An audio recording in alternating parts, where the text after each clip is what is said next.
এই ছোট লোকের বাচ্চা, তোকে আর কত বলবো আমার এসব ভালো লাগে না। তোকে আমি শুধু বন্ধুর চোখে দেখি, আর কিচ্ছু না।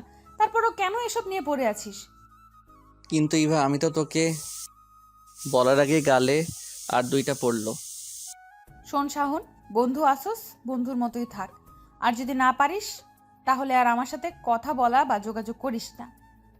শাওনের কিছু না বলে সেখান থেকে চলে গেল। কি কিছু বুঝলেন না তো? তাহলে চলেন সব ক্লিয়ার করি।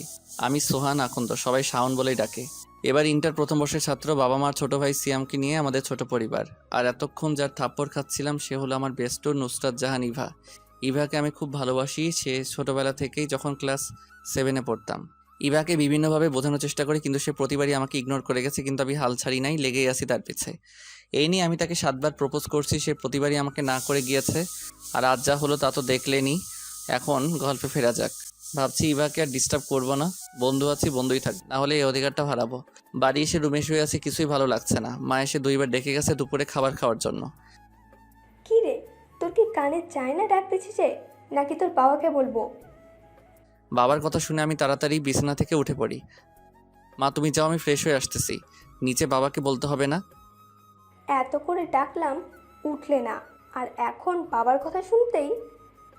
মা যাও তো, আমি আসছি। ফ্রেশ হয়ে নিচে গিয়ে দেখি বাবা খেতে বসেছে। আমাকে দেখে বাবা বলল, বস, আজ এত তাড়াতাড়ি চলে আসলি যে? বাবা শরীরটা ভালো লাগছে না তাই চলে আসলাম। তো এখন কেমন লাগছে? জি বাবা ভালো। ইভা রাতে শুয়ে ভাবছে, না, আজ শাওনের সাথে একটু বেশি করে ফেলেছি। কালকে কলেজে গিয়ে সরি বলে দিব। বেচারাকে এইভাবে থাপ্পড় মারাটা আমার ঠিক হয়নি। পরের দিন কলেজে যেতে ইভার সাথে দেখা। আমি ইভাকে দেখেও না দেখার ভান করে চলে যেতেছিলাম, তখন ইভা আমাকে ডাক দিল। এই শাওন শোন। কি বলবে বলো? Shaon, I am sorry. ইভাকে থামিয়ে দিয়ে আমি বললাম, ছোট লোকদের সরি বলতে হয় না। আসলে শাওন, কালকে আমার মাথাটা এমনিতেই গরম ছিল, তার উপর আবার তুই এসব বলছিস, তাই কি বলতে কি বলে ফেলেছি আমি নিজেও জানি না। আপনারা ভাবছেন ইভার মাথা গরম ছিল কেন? তাহলে শুনুন। ইভার বান্ধবী সুবাকে একটি ছেলে ডিস্টার্ব করে, আর ইভা তার বান্ধবীরা মিলে ছেলেটাকে উত্তম মধ্যম দিয়েছিল, তাই মাথাটা আগে থেকেই গরম ছিল। আচ্ছা বাদ দাও এসব, চল ক্লাসে যাই। তুই যা, আমি আসতেছি। ইভা চলে গেল ক্লাসে। আমি হারামিগুলোরে খুঁজতেছি, খুঁজতে খুঁজতে পুকুর পাড়ে গিয়ে দেখি হারামিরা বসে আড্ডা দিচ্ছে। আমাকে দেখে তানিম বলল, আসছে বাংলার নবাব এতক্ষণে। এতক্ষণে আসবে না? তার তো আবার ইভার সাথে ডেটিং ছিল। তোরা কি চুপ করবি নাকি আমি আবার চলে যাব? হৃদয় আমার গালে হাত দিয়ে বলল, এখনো তো থাপ্পড়ের দাগ যায়নি, আবার ইভার কাছে গেছোস? তোর বসলাম ওই না তোদের কাছে। বলেই ক্লাসের দিকে রওনা দিলাম। হারামিগুলো আমার সাথে সাথে ক্লাসে ঢুকলো, পিছনের বেঞ্চে বসে আড্ডা দিচ্ছি। কিছুক্ষণ পর স্যার আসলো, সবগুলো ক্লাস করে বাড়ির দিকে রওনা দিলাম। কলেজ থেকে আমাদের বাড়ি বেশি দূর না, মাত্র 10 মিনিটের পথ, তাই পায়ে হেঁটেই বাড়ির দিকে রওনা দিলাম। কিছুক্ষণ পর পিছন থেকে কে জানি ডাক দিল। এই শাওন দাঁড়া। পিছনে তাকিয়ে দেখি ইভা একটা রিকশায় বসা। ওঠ, রিক্সায় ওঠ। না, আমি হেঁটে যেতে পারবো। বললাম না উঠতে। ইভার রাগি চোখ দেখে আমি আর কিছু না বলে রিকশায় উঠে বসি। তুই কি আমার সাথে এখনো রাগ করে আছিস? মনে মনে ভাবছি, মেয়েরা পারে বটে, এখন রাগ আমার এখনই ঠান্ডা। কি ভাবছিস এত কখন থেকে? কিছু না তো। হয়েছে, আর বলতে হবে না। নাম, এখন তোর বাড়ি এসে গেছি। আমি আর কিছু না বলে বাসায় এসে পড়ি, আমিও বাসায় চলে যাই। মেয়েটা কে ছিল রে? কোন মেয়ের কথা বলছো তুমি? নাকামি করিস না, এতক্ষণ যার সাথে রিক্সায় ঘুরে বেড়ালি। ও তো ইভা। ও, ইভা না হয়ে অন্য কেউ হলে আমার খবর করে ছাড়তো। ইভাকে মা চিনে তাই কিছু বলেনি। মা খিদে লাগছে, খাবার দাও। তুই ফ্রেশ হয়ে আয়, আমি খাবার পাচ্ছি। আমি ফ্রেশ হয়ে খেয়ে নিলাম, তার বিছানায় শুয়ে দিলাম একটা ঘুম। বিকাল বেলা তানিমের কলে ঘুম ভাঙলো। কল ধরতেই, এই হারামি, কখন থেকে কল করে যাচ্ছি, তোর ধরার নামই নেই। তাড়াতাড়ি শ্যামলতলি আয়, সবাই বসে আড্ডা দিচ্ছি। 5 মিনিট অপেক্ষা করো, আমি 10 মিনিটে আইতেছি। তারপর ফ্রেশ হয়ে শ্যামলতলি গেলাম, বন্ধুদের সাথে আড্ডা দিয়ে রাতে বাড়ি ফিরলাম। এভাবে চলছিল দিনকাল। দেখতে দেখতে 2টা বছর চলে গেল। এইচএসসি পরীক্ষা চলে এলো, ভালোভাবে পরীক্ষাও দেই। আল্লাহর রহমতে ভালো রেজাল্টও করি। শুধু আমি না, ইভাও ভালো রেজাল্ট করেছে। দুইজনে একই ভার্সিটিতে চান্স চাই এবং ভর্তি হয়, তবে ইভা জানে না। তবে সেদিনের পর থেকে ইভাকে আর ভালোবাসি কথাটা বলিনি, শুধু মনের মধ্যে রয়ে গেল। কি রে, আর কত ঘুমাবি? আজ না তোর ভার্সিটির প্রথম দিন, প্রথম দিনই লেট করবি নাকি?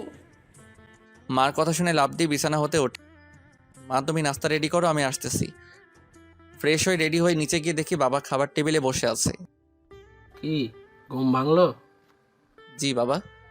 শুনলাম আজ নাকি কলেজে যাবি। জি বাবা। বাবাকে আমি খুব ভয় পাই, তাই বাবার সামনে বেশি কথা বলি না। নাস্তা করে কলেজে যাওয়ার সময় বাবা একটা চাবি এগিয়ে দিয়ে বলল, এই নে ধর। কিসে চাই বাবা এটা? বাইরে গিয়ে দেখ। বাইরে এসে দেখি একটা বাইক রাখা। বাইকটা দেখে দৌড়ে গিয়ে বাবাকে জড়িয়ে ধরে বলি, আমার সুইট বাবা। হয়েছে হয়েছে, এবার যা। বাইকে উঠে বাইজিতে একটা কল দিলাম। মামা কই তুই? আমি তো বাসায়। তাড়াতাড়ি নিচে আয়, কলেজে যাব। ও আপনাদেরকে তো বলতে ভুলে গেছি, 3 হারামিগুলো আমার সাথে ভর্তি হয়েছে। বাইজিৎকে নিয়ে আমি কলেজে চলে আসি। তানিম আর হৃদয়কেও বলেছি চলে আসতে, তারাও এসেছে। সবাই বসে আড্ডা দিচ্ছি, এ সময় ইভা আসলো। ইভাকে দেখে তো আমি পুরাই ফিদা হয়ে গেলাম। এ তো সাক্ষাৎ পড়ি। ইভাকে দেখে আবারও ক্রাশ খেলাম। কিরে তোরা এখানে? ইভা জানতো না আমরা এখানে ভর্তি হয়েছি, বাট আমি জানতাম। আমারও তো একই প্রশ্ন, তুই এখানে? তুই তো আগে বললি না এই কলেজে ভর্তি হইছস। তোকে বলে তো আর তুই এই কলেজে ভর্তি হতি না। কিছু বললি? না তো, ক্লাসে চল। আমরা সবাই ক্লাসে চলে গেলাম। ক্লাসে গিয়ে তো আমি পুরাই অবাক। তুই এখানে? রিক্তা আমার ফ্রেন্ড, আমার সাথে এসএসসি দিয়ে ময়মনসিংহ চলে গেছিল তার মামার বাড়িতে। সেখান থেকেই এইচএসসি পাস করেছে।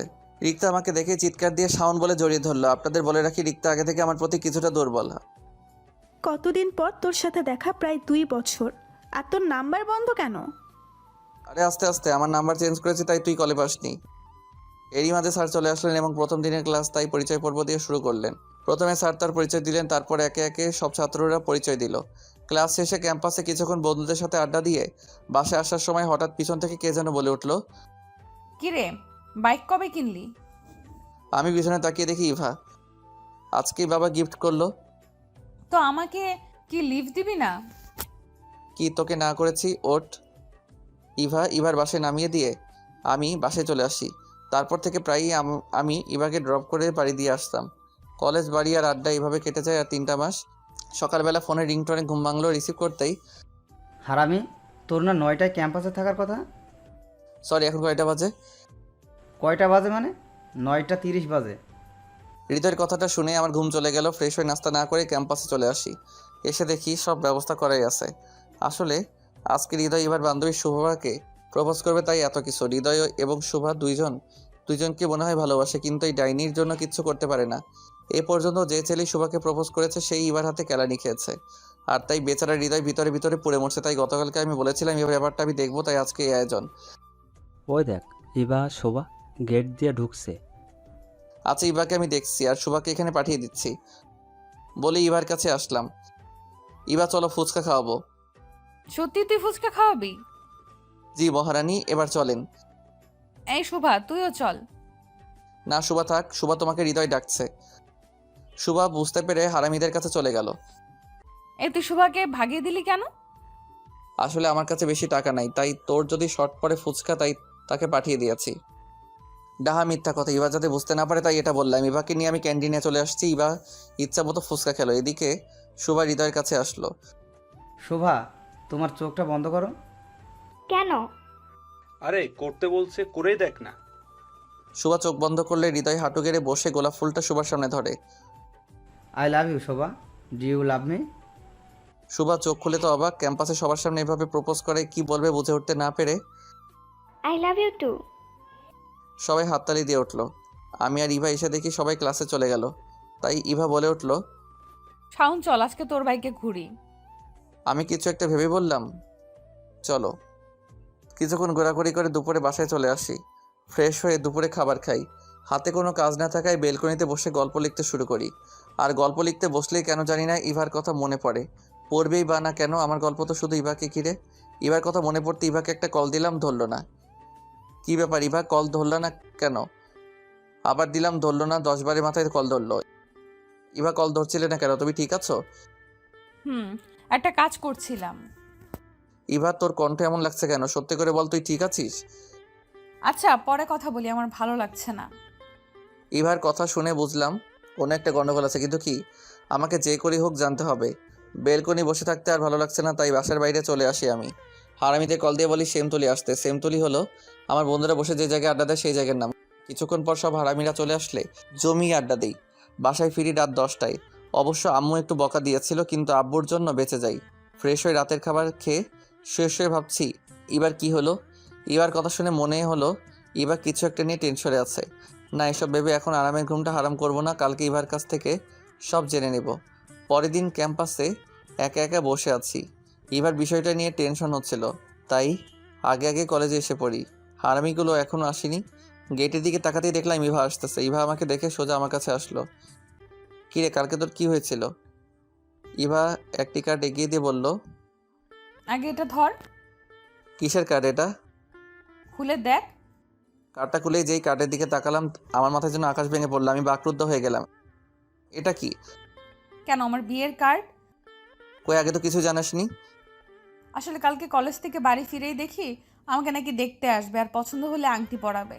ছেলে আমাকে দেখে পছন্দ করে, আর ছেলে 1 মাস পর অস্ট্রেলিয়া চলে যাবে, তাই বিয়ের ডেটটা এত তাড়াতাড়ি দিয়েছে।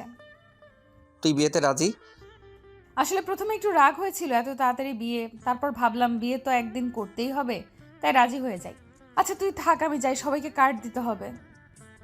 ইভা চলে গেল আর আমি বসে বসে চোখের জল ফেলছি। ইভা, তুই একটিবার আমার কথা ভাবলি না? আমি যে তোকে ছাড়া অচল।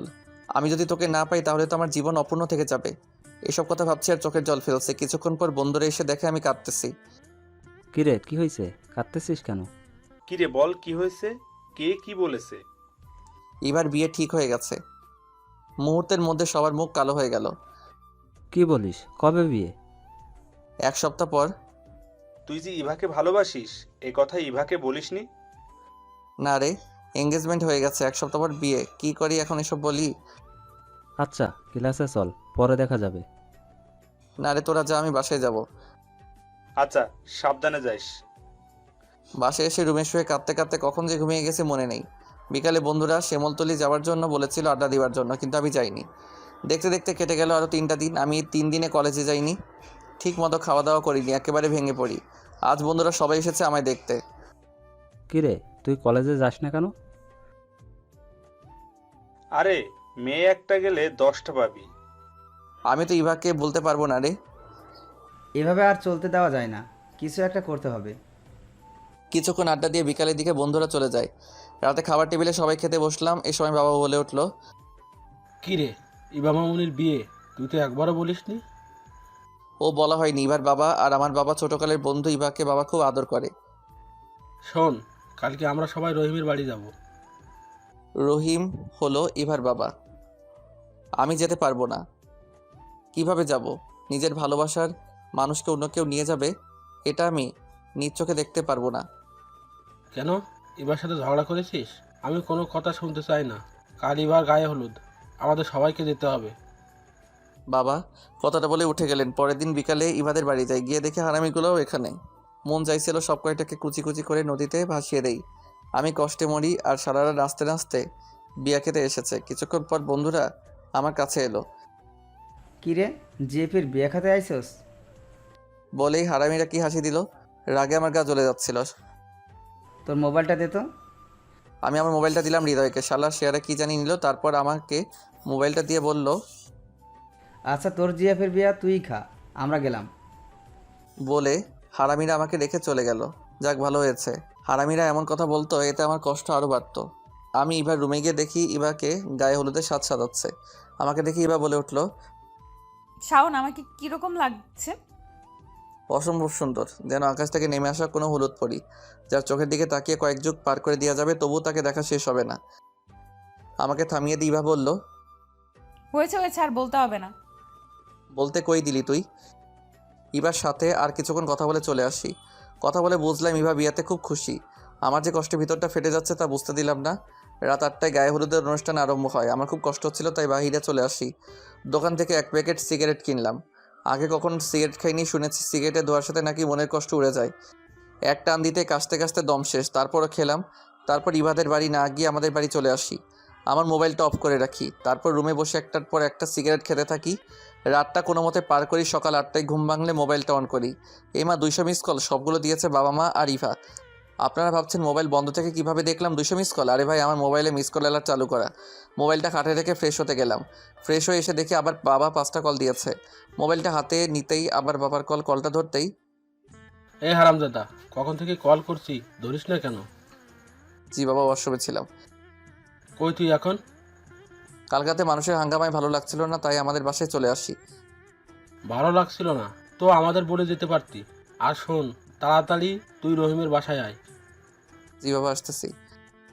ইচ্ছা না থাকা সত্ত্বেও যেতে হলো। বিয়ে বাড়িতে সবাই কত আনন্দ করছে, সবাই কত খুশি, শুধু আমি একাই শুধু কষ্ট পাচ্ছি। তাই ছাদে এসে একা একা বসে মোবাইল টিপতেছে। নিচে অনেক হাঙ্গামার শব্দ শোনা যাচ্ছে, তাতে আমার কি, আমি মন মরা হয়ে বসেই আছি। কিছুক্ষণ পর বাবা মা আঙ্কেল ছাদে আসলেন। আঙ্কেল মানে ইভার বাবা। বাবা আমার কাছে এসে বলে উঠলো, তুই কি এবাকে ভালোবাসিস? বাবার এই কথা শুনে তো আমি পুরো অবাক হয়ে যাই। কি রে, কথা বলছিস না কেন? না বাবা, আমরা তো শুধু বন্ধু আর কিছু না। তাহলে এসব কি? আমার আর ইভার কিছু ক্লোজ ছবি দেখিয়ে, আর ইভা আমার ফ্রেন্ড, একসাথে ছবি তুলতেই পারি। দেখ জসিম, এই সামান্য বিষয় নিয়ে যারা বিয়ে ভেঙে দেয় তাদের কাছে আমার মেয়ে দিব না। বাবা আমাকে একদিকে নিয়ে বলল, তুই কি কাউকে ভালোবাসিস? জি না বাবা। আচ্ছা বুঝলাম, এখন বল তোর ইভাকে কেমন লাগে, মানে ইভা মেয়ে হিসেবে কেমন? জি বাবা, খুব ভালো, লক্ষ্মী মেয়ে একটা। কিরে রহিম, বলেছিলাম না আমি থাকতে তোর কোনো চিন্তা নাই? বাবা আঙ্কেলের কাছে এসে বললো, বাবা আমার হাতটা ধরে একটা রুমে নিয়ে গেল এবং একটা প্যাকেট দিয়ে বললো, এটা পরে নিচে আয়। বাবা কি হচ্ছে এসব? আমি তো কিছুই বুঝলাম না। বাবা আমার হাতটা ধরে বলল, ইভার বিয়েটা ভেঙে গেছে, তারা কিছুক্ষণ আগে ফোন করে না করে দিয়েছে। বাবা কিছুক্ষণ দম নিয়ে আবার বলতে শুরু করলো, বাবা, আমি তোকে না জানিয়ে একটা কাজ করে ফেলেছি।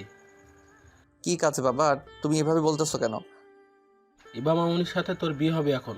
আমি রহিমকে কথা দিয়ে ফেলেছি, তুই না করিস না বাবা? বাবার কথা শুনে আমি হাসবো না কাঁদবো কিছুই বুঝতেছি না। সব কিছু যেন আমার মাথার উপর দিয়ে গেল। আমি বললাম, বাবা ইভা কি রাজি হবে? রহিম বলেছে ইভাকে রাজি করাবে। ঠিক আছে। এরই মধ্যে হারামিরা চলে এসেছে। এই তোমরা শাওনকে নিয়ে নিচে আসো, আমি যাই। বলেই বাবা চলে গেল। কি রে, কেমন দিলাম? মানে বিয়েটা তোরা ভাঙাইছস? আজ্ঞে হ্যাঁ। বন্ধু বল না, এত বড় কাজ কিভাবে করলি? শুন, তোর কাছ থেকে কালকে মোবাইল নিয়েছিলাম, মনে আছে? তোর মোবাইল থেকে তোর আর ইভার কিছু ক্লোজ ছবি নিয়েছিলাম, আর এই ছবি ইভার হবু বরকে দেখিয়েছি। ব্যাস, কাজ হয়ে গেছে। তোরা এটা না করলেও পারতি। কি বললি? ঠিক আছে, জামাইকে ফোন করে আসতে বলি। আরে না, আমি তো মজা করছিলাম। তবে রে হারামি, বলে বন্ধুরা আমাকে মারতে শুরু করলো। বর্ষে যে নিচে গেলাম বন্ধুদের সাথে, কাজী কবুল বলতে বলতে সাথে সাথে কবুল বলে ফেলি। যাক, এবার আর চিন্তা নেই। বিয়ার কাজ শেষ হলে ইভাকে আঙ্কেল গাড়ি পর্যন্ত নিয়ে এসে আমার হাতে তুলে দিলেন। তখন আমার কি যে ভালো লাগছিল তা আপনাদের বলে বোঝাতে পারবো না। গাড়িতে বসে ভাবছি কি কপাল আমার, গেলাম বিয়ে খেতে আর আসলাম বউ নিয়ে। এসব ভাবছি আর মনে মনে হাসি। বাসায় এসে মা ইভাকে বরণ করে নিল। হারামিরাও আছে আমার বাসায়। 2000 টাকা দে তো। আমার কাছে তো টাকা নাই। আচ্ছা, লাগবো না। হৃদয়, তুই শাওনকে নিয়ে ছাদে যা, আমি না বলা পর্যন্ত রুমে আসবি না। আমি আর হৃদয় ছাদে বসে আড্ডা দিচ্ছি। কিছুক্ষণ পর বাইজিদার তানিম এলো। চল, ভাবি তোর জন্য বসে আছে। তারপর হারামিরা আমার রুমের সামনে নিয়ে আসে। শোন, বিড়াল কিন্তু ভালো করে মারিস। তুই না পারলে আমাকে বলিস। বাকশালারা। রুমে এসে দরজাটা লাগিয়ে দিয়ে ইভার দিকে তাকাতে দেখি ইয়া বড় একটা ঘোমটা দিয়ে বসে আছে। ঘোমটার জন্য ইভার মুখটা দেখা যাচ্ছে না। এক পা দুপা করে এগোচ্ছি, বুকটা ধুকপুক করতেছে। শুনেছি বাসর ঘরে বউ নাকি স্বামীর পায়ে সালাম করে। কই ইভা তো এলো না সালাম করতে। কি করব কিছুই বুঝতেছি না। নিজের উপর রাগ হচ্ছে, কেন যে আগে 2-3টা বিয়ে করে বাসর ঘরের অভিজ্ঞতা অর্জন করিনি। খাটের এক কোণে গিয়ে বসলাম। আমাকে দেখে ইভা ঘোমটাটা সরিয়ে বলল, শোন, আমি তোকে স্বামী হিসেবে মানতে পারবো না, সো আমার কাছে আসার চেষ্টা করবি না। ইভার কথা শুনে আমি বাকরুদ্ধ হয়ে যাই। কি বলবো কিছুই বুঝতেছি না। ইভা আমার দিকে একটা বালিশ ছুঁড়ে মেরে বলল, তুই সোফায় ঘুমা আর আমি খাটে ঘুমাবো। সোফায় তো আমি ঘুমাতে পারি না। তা আমি কি করব? ঘুমাতে না পারলে জেগে থাক। যা তো এখান থেকে, আমি ঘুমাবো। কি আর করব, মনে একরাশ কষ্ট নিয়ে সোফায় শুয়ে পড়লাম। বাসর ঘর নিয়ে জীবনে কত স্বপ্ন দেখেছি, শেষ পর্যন্ত কিনা আমাকে সোফায় ঘুমাতে হলো। ভাবতেই চোখে জল চলে এলো। সকালবেলা ঘুম ভাঙতে চোখ খুলে দেখি বউ আমার গোসল করে এসে আয়নার সামনে বসে মাথার চুল আঁচড়াচ্ছে। প্রতিদিন সকালে ঘুম ভাঙতে ইভাকে দেখতে পারবো ভাবতেই ভালো লাগে। এভাবে চেয়ে আছিস কেন? আমার বউকে দেখছি। আমি না তোকে বললাম আমি তোকে স্বামী হিসেবে মানি না? সো আমাকে এসব বউটও ডাকবি না। শোয়া থেকে উঠে ফ্রেশ হয়ে ইভাকে নিয়ে নিচে গেলাম। আমাদের দেখে সবাই হা হয়ে তাকিয়ে আছে, যেন আমরা ভিন্ন গ্রহের এলিয়েন। আমাদের আর কোনোদিন দেখিনি। বাহ, তোদেরকে খুব মানিয়েছে। দেখতে হবে না কার ছেলে আর ছেলের বউ? ছেলে কি তোমার একার নাকি? আরে তোমরা ঝগড়া থামাবা, আমি তোমাদের দুজনেরই ছেলে। এখন খেতে দাও। মা আপনিও বসে পড়েন, আমি বেড়ে দেই। আচ্ছা ঠিক আছে, তুমিও বসে পড়ো। খাবার টেবিলে বসে ইভা কি সুন্দর ব্যবহার। বলে কি মেয়ে, এটা দিব তোমাকে, এটা একটু নাও। সবার সামনে কি সুন্দর করে কথা বলে। আমি তো শুনে পুরাই শক। বিকালে বন্ধুদের সাথে আড্ডা দিতে গেলাম। কিরে, বাসুরাত কেমন কাটলো? বেয়াল কি মারছিলি? আরে দূর, রাতে কিছুই হয়নি। তারপর বন্ধুদের সবটা বললাম। আমার কথা শুনে বন্ধুদের সে কি হাসি। আহারে বেচারা, বাসর ঘরে সোফায় থাকতে হলো। বন্ধুদের সাথে আড্ডা দিতে দিতে রাত 10টায় বাসায় ফিরি। কিরে, এত রাত করে বাসায় ফিরলি ঘরে বউ রেখে? তোর কি বুদ্ধি শুদ্ধি কখনোই হবে না? বৌমা কখন থেকে না খেয়ে বসে আছে। বাবার কথা শুনে তো আমি পুরাই অবাক হয়ে যাই। যে আমাকে দেখতেই পারেন না সে কিনা আমার জন্য না খেয়ে বসে আছে। কথাটা শুনে মনে মনে খুশি হলাম। ফ্রেশ হয়ে আমি আর ইভা খেতে বসলাম। তুমি আমার জন্য না খেয়ে অপেক্ষা করছিলে কেন? খেয়ে নিতেই পারতে। বাবা মা যাতে না বসে তাই খাইনি। আর তুই আমায় তুমি করেই বলতিস কেন? বারে, নিজের বিয়ে করা বউকে কি তুই করে বলবো? এই তোকে না না করছি আমাকে বউ বলতে? তোর এইসব আদিক্ষেতা আমার ভালো লাগে না। এবার কথাটা শুনে আবার টেবিলে আরো বসে থাকতে মন চাই দিয়ে তাই উঠে রুমে চলে আসি। সোফায় শুয়ে শুয়ে ভাবতেছি ইভা কি আমাকে কখনো মেনে নেবে না?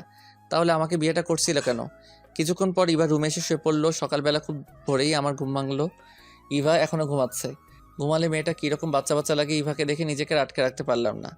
আস্তে আস্তে ইভার কাছে গিয়ে বসে ইভাকে দেখতে লাগলাম। আমি কেমন জানি একটা ঘোরের মধ্যে হারিয়ে যাচ্ছি। এত কাছে কখন আসিনি ইভার। নিজের অজান্তে একটা ভালোবাসার পরশ এঁকে দিলাম ইভার কপালে। হঠাৎ মনে হলো ইভা আমাকে ইভার এত কাছে দেখলে আস্ত রাখবে না, তাই উঠে পড়লাম।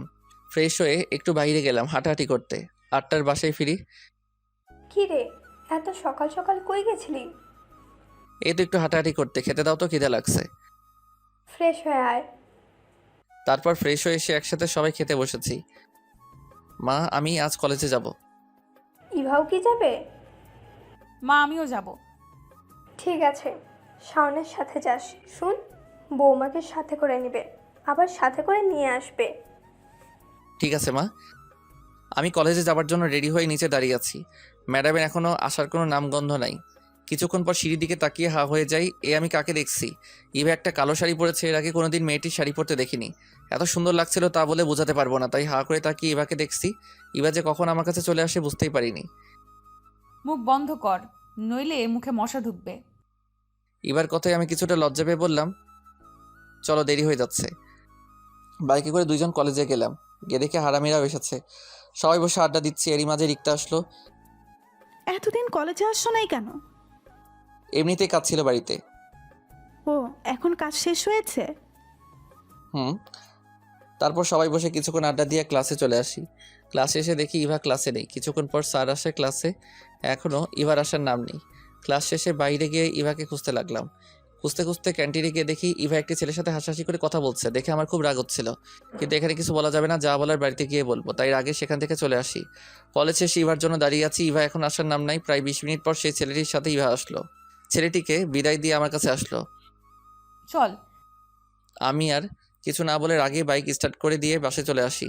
রুমে এসে ইভাকে বলি, ছেলেটিকে আর তার সাথে তোমার এত কিসের কথা?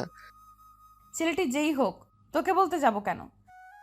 বলতে হবে আমাকে, কারণ আমি তোমার স্বামী। স্বামী মাই ফুড, তোকে আমি স্বামী হিসেবে মানি না। শোন, তোকে আমি 6 মাস পর ডিভোর্স দিব। সো আমার ব্যাপারে তুই নাক গলাতে আসবি না। ইভার মুখে ডিভোর্সের কথাটা শুনে আমার মাথায় যেন আকাশ ভেঙে পড়লো। আমি আর কিছু না বলে রুম থেকে বেরিয়ে পড়ি। ছাদে গিয়ে সিগারেট ধরালাম। আগে সিগারেট খেতাম না, এখন ইভার অবহেলায় সিগারেট ওই আমারই একমাত্র সঙ্গী। এভাবেই কেটে যায় 1 মাস। ইভা এখন আমার সাথে আগের মতো কথা বলে না। আমি কথা বলার বহু চেষ্টা করি, কিন্তু ইভা শুধু হ্যাঁ বা না উত্তর দেয়। তাই আমিও বেশি কিছু বলি না। সকালে ফ্রেশ হয়ে নাস্তা করে ইভাকে নিয়ে কলেজে গেলাম। ক্যাম্পাসে গিয়ে দেখি বন্ধুরা সবাই বসে আছে, কিন্তু সবার মন খারাপ। কিরে তোরা সবাই মুখটা এমন বাংলার প্যাঁচার মতো করে রাখছস কেন? মিমের বিয়ে ঠিক হয়ে গেছে। মিম হচ্ছে বাইজিতের খালাতো বোন। কি বলিস, কবে? জানি না, তবে কিছুক্ষণ আগে মিম কল করে বলল। বিয়ের ডেট ঠিক হয়ে গেছে? সামনে রবিবারে। আজকে সোমবার, তার মানে 5 দিন সময় বাকি আছে। আর চল সবাই। কই যাবি? কই যাবো মানে তোর খালা বাড়ি। সবাই এখন যার যার বাড়ি গিয়ে রেডি হয়ে নে, তারপর সবাই উঠে পড়ি। আমি ইভাকে খুঁজতে থাকি, কারণ ইভাকে বলে যেতে হবে। ইভাকে গিয়ে দেখি বান্ধবীদের সাথে বসে আড্ডা দিচ্ছে। আমি ইভাকে ডাক দিলাম, ইভা একটু এদিকে আসো। কি বলবি? এখানে বল। শোন, আমি এখন বাড়ি চলে যাব, তুমি কি আমার সাথে যাবে? এখন চলে যাবে কেন? ক্লাস করবে না? না, আমি এক জায়গায় যাবো 5-6 দিনের জন্য। আচ্ছা তুই তাহলে যা, আমি ক্লাস করে বাসায় চলে আসব। আমি মন খারাপ করে চলে আসলাম। ভাবছিলাম 5-6 দিনের জন্য যাবো, ইভা কিছু বলবে, কই যাব, কেন যাবো, এসব। আচ্ছা সাবধানে যাও, এটুকু তো বলতে পারো। বাড়ি গিয়ে মাকে বাড়ি রেডি হয়ে সবাই বেরিয়ে পড়লাম মিমের বাড়ি কিশোরগঞ্জের উদ্দেশ্যে। স্টেশনে এসে সবাই বাসে উঠে পড়লাম। প্রায় 4 ঘন্টা জার্নি করে মিমদের বাড়ি গেলাম। বাইজিতে সবার সাথে পরিচয় করিয়ে দেই। আন্টি আমাদের রুম দেখিয়ে বলে, বাবা তোমরা এখানে রেস্ট নাও। সবাই ফ্রেশ হয়ে রেস্ট নিচ্ছি। হৃদয় মোবাইলে সবার সাথে কথা বলছে। কিছুক্ষণ পর মিম আসলো রুমে, বাইজিৎকে দেখে সবার সামনে জড়িয়ে ধরলো। আমরা সবাই হা হয়ে গেলাম। মিম কিছুক্ষণ পর যখন দেখলো আমরা তাকিয়ে আছি, বাইজিৎকে ছেড়ে দিয়ে বলল, সরি। সমস্যা নাই, আপনারা কন্টিনিউ করতে পারেন। বলে আমরা রুম হতে বেরিয়ে পড়ি। রাতে খাবার খেয়ে সবাই রুমে আসি। বাইজিৎ, আমার মিমের সাথে কিছু কথা আছে, চল মিমের রুমে। তারপর আমি আর বাইজিৎ মিমের রুমে যাই। মিম, আমি তো কিছুই বুঝলাম না, আপনি বাইজিৎকে ভালোবাসেন, তাহলে বিয়েতে রাজি হলেন কেন? আসলে বাবা আমাকে না জানিয়ে আমার বিয়া ঠিক করেছে। তাহলে জানার পর আঙ্কেলকে কিছু বলেন না কেন? আমি বাবাকে খুব ভয় পাই, আর বাবাকে বাইজিতের কথাটা বলতে পারিনি। আচ্ছা আপনি এখন কি চান? আমি বাইজিতকে ছাড়া বাঁচতে পারবো না। আচ্ছা আমরা আছি, সব ঠিক করে দিব। বলে আমি আর বাইজিৎ রুম মধ্যে চলে আসি এবং সবাইকে সব বললাম। সব তো বুঝলাম, এখন বাইজিৎ তুই তোর আঙ্কেলকে বলতে পারবি? না ভাই, আঙ্কেল খুব রাগী, আমি বলতে পারবো না। আরে এদের দিয়ে কিছু হবে না, যা করার আমাদের কি করতে হবে। অনেক রাত হয়েছে, এখন সবাই ঘুমা। তারপর সবাই ঘুমিয়ে পড়ি। সকালবেলা ঘুম ভাঙতে ইবার কথা মনে পড়লো। প্রতিদিন ঘুম থেকে উঠে ইবাকে দেখতাম, আজ ইবাকে দেখতে না পেয়ে মন খারাপ করে বসে আছি। কিরে মন খারাপ করে বসে আছিস কেন? না এমনি, আর কই মন খারাপ। এবার কথা মনে পড়ছে তাই না? আমি মাথা নেড়ে হ্যাঁ জানালাম। বন্ধুরা এমনই হয়, মুখ দিয়ে কিছু বলতে হয় না, চোখ দেখেই সব বলে দিতে পারে। মন খারাপ করিস না, দেখিস সব ঠিক হয়ে যাবে। তারপর ফ্রেশ হয়ে সবাই মিলে ঘুরতে গেলাম। কিশোরগঞ্জের পাগলা মসজিদ, শোলাকিয়া ঈদগাহ মাঠ ও গুরুদয়াল কলেজে ঘুরলাম। গুরুদয়াল কলেজের অনেক নাম শুনেছি, এখানে নাকি রাষ্ট্রপতিও লেখাপড়া করেছে, তাই এই কলেজটা দেখার খুব শখ ছিল। কিছুক্ষণ ঘোরাঘুরি করে মিমদের বাড়ি গেলাম। এখনও মিমের বাবাকে বাইজিদের কথা বলা হয়নি, তাই সবাই বসে প্ল্যান করতেছে কিভাবে বলা যায়। এভাবে কেটে গেল আর 2টা দিন, এখনও আঙ্কেলকে বলা হয়নি। আঙ্কেলের যা রাগী মানুষ, এই 3 দিনে বুঝেছি, তাই কেউ বলার সাহস পাইনি। অবশেষে আজ সিদ্ধান্ত নিয়েছি সবাই মিলে আজই বলবো। দুপুরে খাওয়া দাওয়ার পর মিমের বাবা মার রুমে গেলাম। আঙ্কেল, আপনাদের সাথে কিছু কথা ছিল। কি বলবে বলো। আঙ্কেল, আমার মনে হয় মিম এই বিয়েতে খুশি না। কি বলছো এসব? আঙ্কেল, আপনি একবার কি মিমকে জিজ্ঞেস করেছেন? মিমেরও তো পছন্দ অপছন্দ থাকতে পারে। কি বলতে চাও তুমি, স্পষ্ট করে বলো। জি আঙ্কেল, মিম আর বাইজিৎ দুইজন দুজনকে ভালোবাসে আঙ্কেল। বেশ, মিম মিম। এর আগে মিমকে ডাক দিলেন আঙ্কেল। জি বাবা। আমি যা শুনেছি তা কি সত্যি? মিম ভয়েস শুধু মাথা নাড়িয়ে হ্যাঁ জানালো। তোমরা সবাই এখন যাও। আমাদের দিকে রাগীভাবে তাকিয়ে আঙ্কেল বলল, আমরা রুমে চলে আসি। আঙ্কেল কি বললো রে? জানি না, তবে খুব রেগে গেছে। কিছুক্ষণ পর আঙ্কেল বাইজিৎকে তার রুমে ডাকলেন। বেচারা মুখটা ভয় দেখার মতো ছিল।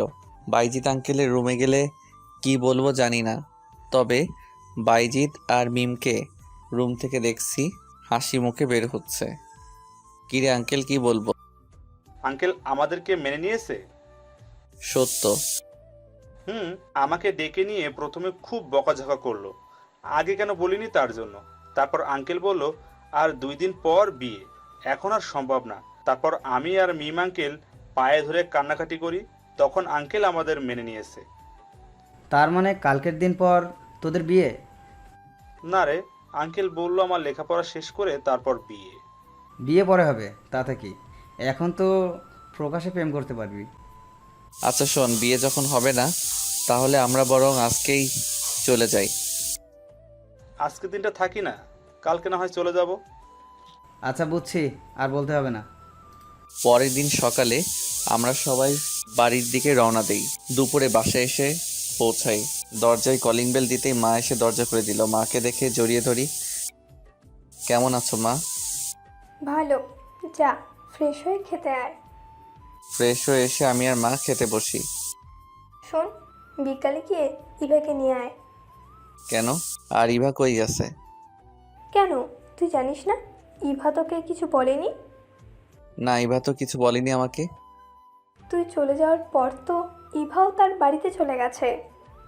তোমাকে বলে যায়নি? বললো তো, তুই নাকি বলেছিস যেতে। আচ্ছা, বিকালে গিয়ে নিয়ে আসবো। অনেক জার্নি করেছি, তাই রুমে গিয়ে শুইতেই এক ঘুম। বিকালে মায়ের ডাকে ঘুম ভাঙলো।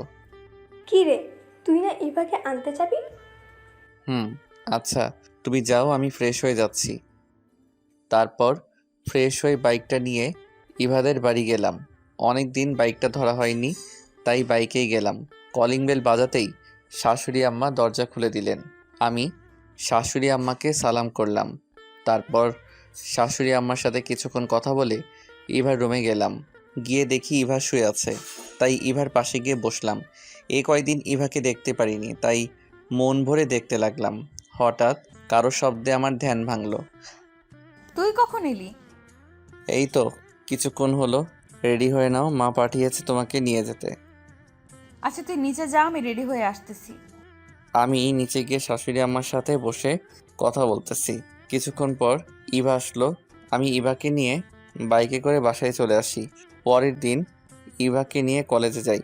আমার সাথে বাইকে ইভাকে দেখে রিক্তা বলল। মেয়েটা কে ছিল শাওন? তারপর রিক্তাকে ইভার কথা সব বলে কেঁদেই দিলাম।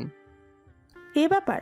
আচ্ছা শোনো, আমার কাছে একটা বুদ্ধি আছে, এটা কাজে লাগাতে পারলেই ইভা তোর জন্য পাগল হয়ে যাবে। কি করতে হবে বলো, ইভার জন্য সব করতে পারবো। তাহলে শোন।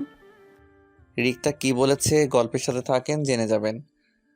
এতে যদি হিতে বিপরীত হয় আর আমাকে ভুল বুঝে? আরে পাগল, তুই তাকে বলে দিবি, আর আমি তো আছি। আচ্ছা ঠিক আছে। তারপর কিছুক্ষণ আড্ডা দিয়ে ক্লাসে গেলাম। সব ক্লাস শেষ করে বাসায় চলে আসলাম। বিকেলে শ্যামলতলি গেলাম বন্ধুদের সাথে আড্ডা দিতে। তাদের বললাম আমার আর রিক্তার প্ল্যানটা, তারাও সম্মতি দিল। কিছুক্ষণ বন্ধুদের সাথে আড্ডা দিয়ে বাসায় চলে আসি। রাতে খাবার খেয়ে রুমে আসি। ইভাও আসে। ইভা শোন, 6 মাস পর তো আমাদের ডিভোর্স হয়ে যাবে, তাই না? কিন্তু হঠাৎ এ কথা কেন? না মানে এমনি। আচ্ছা শোন, তাহলে আমাদের যে বিয়ে হয়েছে এটা কলেজের কাউকে আর বলিস না। তুই তোর বান্ধবীদেরও না করিস কাউকে বলতে, আর আমিও আমার বন্ধুদের বলবো। আচ্ছা ঠিক আছে। সকালে কলেজে যাওয়ার সময় ইভা আমার বাইকে উঠবে এমন সময়। ইভা শোন, তুই একটা রিক্সা করে কলেজে চলে যা, আমার একটা কাজ আছে, কাজটা করে কলেজে আসবো। ইভা কখনো ভাবেনি আমি ইভাকে এভাবে না করে দিব। আচ্ছা যা। তারপর আমি বাইক নিয়ে ইভাকে রেখে চলে আসি। রিক্তাকে কল দিলাম। কই তুই? বাসার নিচে রিক্সার জন্য দাঁড়িয়ে আছি। আচ্ছা 5 মিনিট অপেক্ষা কর, আমি আসতেছি। তারপর আমি রিক্তাকে বাইকে করে নিয়ে কলেজে চলে আসি। ক্যাম্পাসে ঢুকতেই দেখি ইভা তার বান্ধবীদের সাথে বসে আড্ডা দিচ্ছে। আমি রিক্তাকে নিয়ে সোজা ক্যাম্পাসে ঢুকি। ইভা আমাদের দেখে হাঁ করে তাকিয়েছিল। আমরা বন্ধুদের সাথে না গিয়ে আমি আর রিক্তা আলাদা বসে আড্ডা দিচ্ছি। ক্লাস শুরু হলে সবাই ক্লাসে চলে গেল, কিন্তু আমি রিক্তা ক্লাসে যাইনি। এদিকে ইভা সারা ক্লাসে আমাকে না দেখে মনে মনে ভাবতে থাকে, শাওন ক্লাস নাই কেন? নিশ্চয়ই ডাইনিটার সাথে আছে। ইভা ক্লাস শেষ করে আমাকে খুঁজতে থাকে। গিয়ে দেখে আমি আর রিক্তা নারিকেল বাগানে বসে আছি, আর রিক্তা আমার মাথায় হাত বুলিয়ে দিচ্ছে। আমাদের দেখেই ইভা আমাদের কাছে এলো। তুই এখানে? তোকে সারা ক্যাম্পাসে খুঁজেছি, ক্লাসও তো করিস নাই। আমাকে খুঁজেছিস কেন? আমার প্রশ্ন ইভা থতমত খেয়ে যায়। না মানে বাসায় যাবো এজন্য। শাওন, এ মেয়েটিকে? আমার কাজিন, আমাদের বাসায় থাকে। আর ইভা, এ হলো রিক্তা, আমার জিএফ। ইভা আমার কথা শুনে আর কিছু না বলে সেখান থেকে চলে যায়। এখন দেখ বাবু, কেমন লাগে? আমাকে খুব জ্বালিয়েছ না? এখন বুঝো ঠেলা। আমরা আর কিছুক্ষণ আড্ডা দিয়ে ক্লাসে চলে যাই। কলেজ ছুটির পর আমি বাইকে বসে আছি, ইভা বাইকে উঠতে যাবে। এ সময় আমি ইভাকে থামিয়ে দিয়ে, ইভা শোন, তুই রিক্সা করে বাসায় চলে যা। রিক্তার দিকে তাকিয়ে বললাম, বাবু ওঠো, আজকে আমরা ঘুরতে যাব। আমার কথা শুনে ইভা মন খারাপ করে চলে গেল। এদিকে ইভা মনে মনে ভাবছে, শাওন আমার সাথে এমনটা করতে পারলো? তার জিএফ এর সামনে আমাকে অপমান করলো। আমি রাতে 10টায় বাসায় ফিরি। ইভা এসে দরজা খুলে দেয় আর বলল, এতক্ষণ কই ছিলে? তা তোকে বলতে হবে? আচ্ছা, ফ্রেশ হয়ে আয়, আমি খাবার দিচ্ছি। শোন, তুই খেয়ে নে, আমি বাইরে থেকে খেয়ে এসেছি। বলেই রুমে চলে আসি। ইভা খেয়ে রুমে আসার পর আমি বেলকনিতে গিয়ে রিক্তার সাথে কথা বলা শুরু করি। ইভাকেও দেখছি না, মনে হয় শুয়ে আমাদের কথা শুনছে। তাই প্রায় 2 ঘন্টা প্রেমালাপ করি। 12টায় রুমে আসি। এতক্ষণ কার সাথে কথা বলছিলে? তুই এখনো ঘুমাসনি? আগে আমার কথার উত্তর দে। কার সাথে হবে আবার? রিক্তার সাথে। তো লজ্জা করে না বাসায় বউ রেখে অন্য মেয়েদের সাথে কথা বলতে? ওরে আমার বাবু, আমার তো মনেই ছিল না। শোন, রিক্তা অন্য মেয়ে না, রিক্তা আমার হবু বউ। তোকে ডিভোর্স দিয়ে আমি রিক্তাকে বিয়ে করব। আমার মুখে ডিভোর্সের কথাটা শুনে ইভা থমকে গেল। বাঙালি নারীর বিয়ে একবারই হয়, আর ইভার আগে সেই দিন ডিভোর্সের কথা এমনিতেই বলেছিল। ইভা আমাকে স্বামী হিসেবে মেনে নেয়নি ঠিক, কিন্তু আজ ডিভোর্সের কথা শুনে ইভা যে কষ্ট পেয়েছে আমি তা ঠিক বুঝতে পেরেছি। কষ্ট পাক তাতে আমার কি, আমিও তো কম কষ্ট পাইনি। আমি আর এসব না ভেবে ঘুমিয়ে পড়লাম। পরের দিন কলেজে আমি একাই যাই। ইভা রিক্সা করে কলেজে যায়, আমি রিক্তাকে নিয়ে সোজা ক্যাম্পাসে ঢুকি। আমাদেরকে দেখে এবার বান্ধবীরা ইভাকে বলল, কি রে, শাওনের সাথে মেয়েটাকে? আর তোকে দেখছি 2 দিন ধরে একাই রিক্সা করে আসছিস, তোদের কি কিছু হয়েছে? ইভা বান্ধবীদের সবটা খুলে বলল। তুই কাজটা ঠিক করিসনি, এখন পস্তা। তোর চোখের সামনে দিয়ে তোর স্বামীকে আরেকজন নিয়ে যাবে। ক্লাস শুরু হয়ে আমরা সবাই ক্লাসে চলে যাই। আমি আর রিক্তা দুইজন চোখে চোখে কথা বলছি। ইভাকে দেখছে আমাদের দিকে আর চোখে তাকিয়ে আছে ছলো ছলো চোখে। ক্লাস শেষে আমি আর রিক্তা দুইজন বাহিরে বসে আছি। রিক্তা, আমার মনে হয় ইভাকে এখন বলে দেওয়া উচিত। তুই কি পাগল হয়েছিস? এখনো তো কিছুই হয়নি। এখনো তো ইভা যে তোকে ভালোবাসে তা বলেনি। আর ভালোবাসলে ভালোবাসার মানুষ অবহেলা করলে যে কতটা কষ্টের তা তোকে বুঝতে হবে না। তুই এত বুঝিস? আগে যদি জানতাম তাহলে আমি তোকেই বিয়ে করতাম। কথাটা বলেই সামনে তাকিয়ে দেখি ইভা দাঁড়িয়ে আছে। আমি আর কিছু না বলে ইভাকে দেখিয়ে রিক্তার কোলে শুয়ে পড়ি। এখানে কি হচ্ছে? দেখছিস না আমরা প্রেম করছি? ইভা আমার কলার ধরে দাঁড় করিয়ে বলল, লজ্জা কর না তোর বউ থাকতে একটা রাস্তার দুশ্চরিত্র মেয়ের সাথে প্রেম করতে? ইভা রিক্তাকে নিয়ে কোনো বাজে কথা বললে ভালো হবে না বলে দিলাম। একবার না 100 বার বলবো, অন্য স্বামীর সাথে প্রেম করে বাজে মেয়ে না তো কি ধোয়া তুলসী পাতা? ইভা কথাটা বলার সাথে সাথে ঠাস ঠাস করে 2টা বসিয়ে দিলাম। ব্যাস, অনেক হয়েছে তোর নাটক। কিছু বলিনি এতদিন, কিন্তু আর না। বাজে মেয়ে রিক্তা না তুই।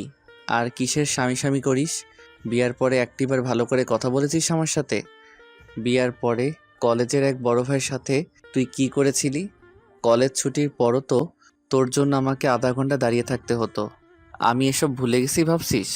তোকে ভালোবাসা তো দূরের কথা, তোকে দেখলে এখন আমার ঘেন্না হয়, ঘেন্না। নেক্সট টাইম আমার ব্যাপারে কোনো কথা বলবি না। এখন দূর হ আমার চোখের সামনে থেকে। এবার চোখ দিয়ে শুধু পানি পড়ছে, আর কোনো কথাই বলছে না। বাবু চল তো এখান থেকে, এসব মেয়েদের দেখলে আমার গা জ্বলে। বলেই আমি রিক্তার হাত ধরে চলে আসি।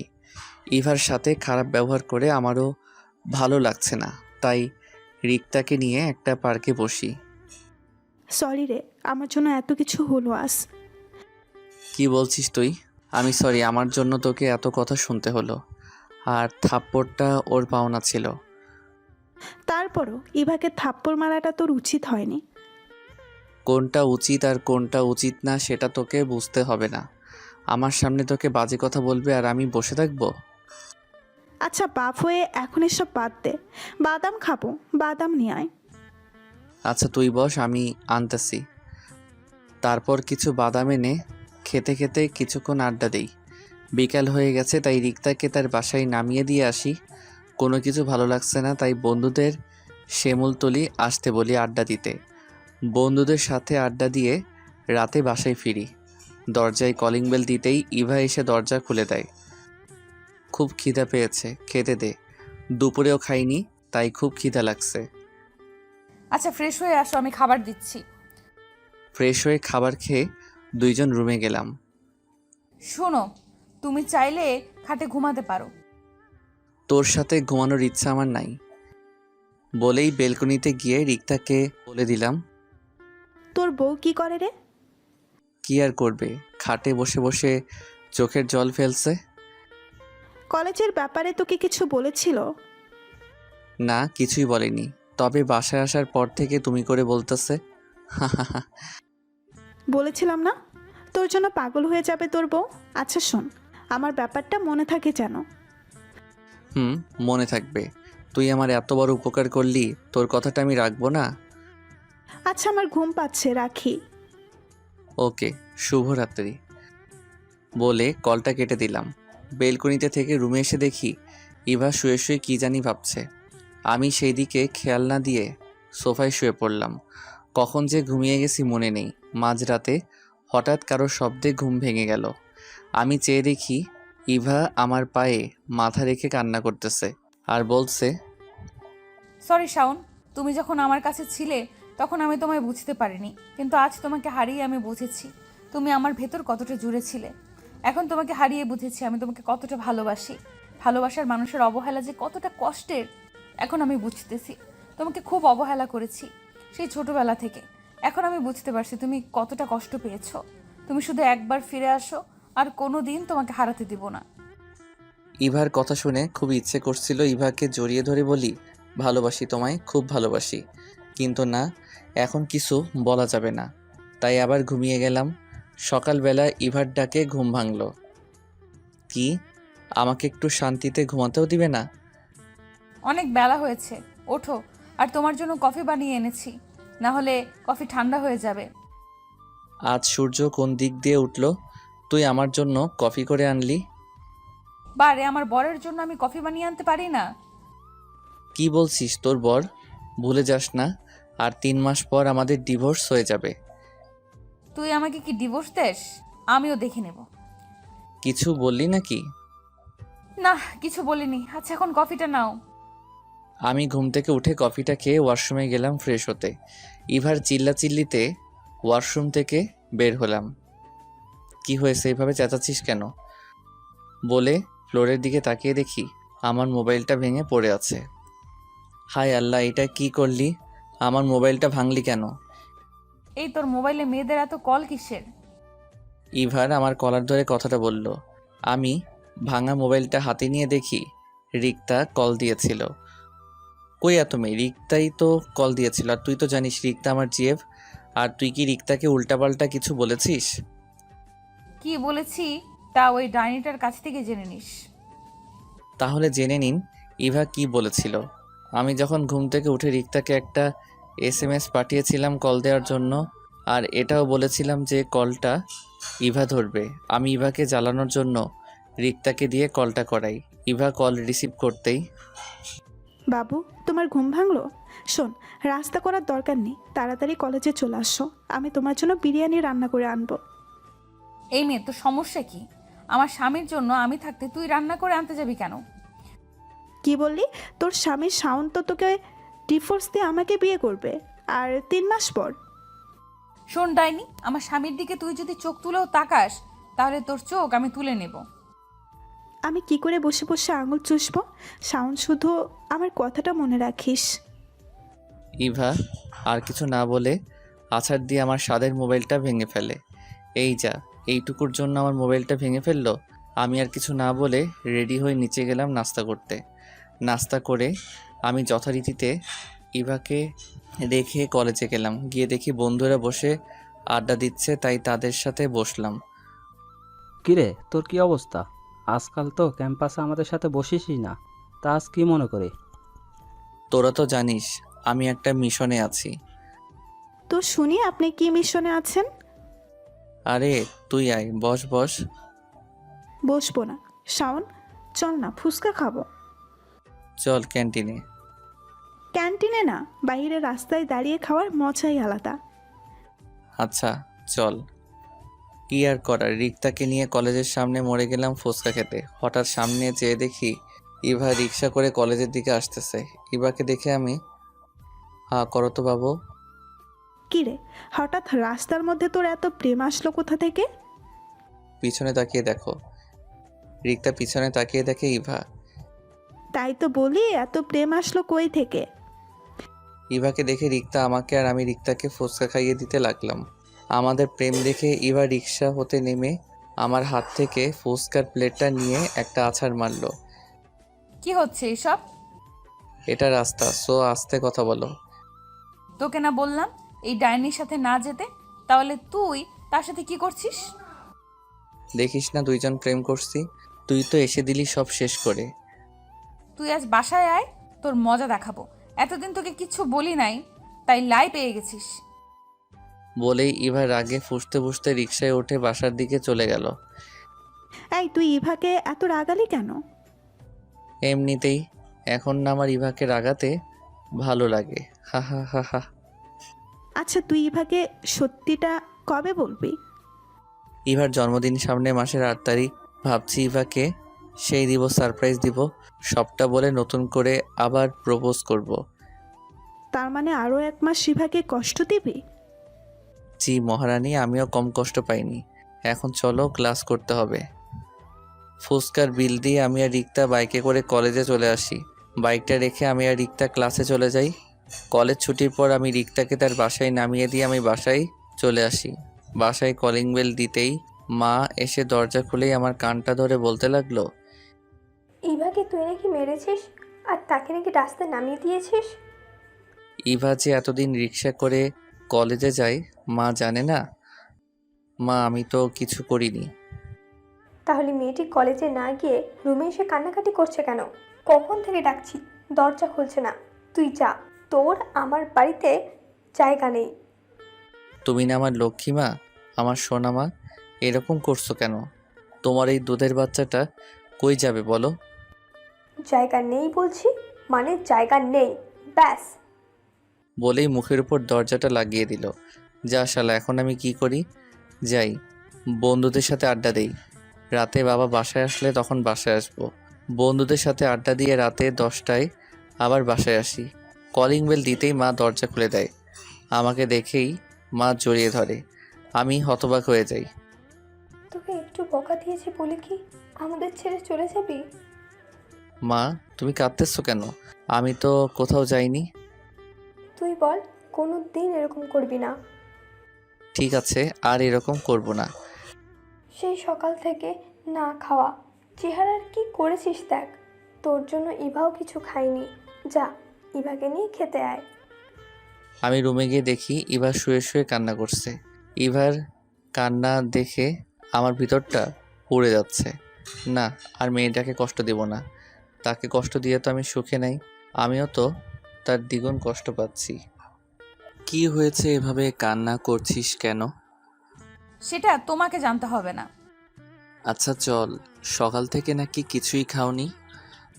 না আমি খাবো না, তুমি খেয়ে নাও। আচ্ছা ঠিক আছে, খিদা লাগলে এমনিতেই খাবে। আমি নিচে গিয়ে দেখি মা খাবার রেডি করে বসে আছে। কি রে, ইভা কই? তোমার বৌমা নাকি খাবে না? আচ্ছা, তুই খেয়ে ইভার জন্য খাবার নিয়ে রুমে যাস। আচ্ছা তুমি ইভার জন্য খাবার বেড়ে দাও। রাক্ষসটা একবার না করতেই চলে গেল। আমি যে তার সাথে রাগ করে খাইনি, আমাকে একবার জোর করলো না। খিদায় পেটে ইঁদুর দৌড়াচ্ছে। এখন কি করি, না খেয়ে থাকতে হবে সারা রাত। কেন যে সে সময় না করতে গেলাম। এই কি সাউন্ড প্লেট হাতে রুমে আসতেছে, সে কি আমাকে দেখিয়ে দেখিয়ে খাবে নাকি? এই নাও, আমি জানি তোমার খিদে পেয়েছে, খেয়ে নাও। না, আমি খাবো না। ভালো করে বলছি তো, তাই কানে যায় না। খেতে পারি, একটা শর্ত। কি শর্ত শুনি? আমাকে খাইয়ে দিতে হবে। শাওন কিছু একটা ভেবে ইভার মুখের সামনে খাবার তুলে দিল। হাঁ করো। ইভা হা করলে শাওন ইভাকে খাইয়ে দিতে লাগলো। এবার খুব ভালো লাগছিল। এই কয়েকদিনে শাওনকে খুব ভালোবেসে ফেলেছে। শাওনের প্রতিটি স্পর্শ এখন ইভার ভাল লাগে। কেন যে আগের শাওনকে অবহেলা করলো।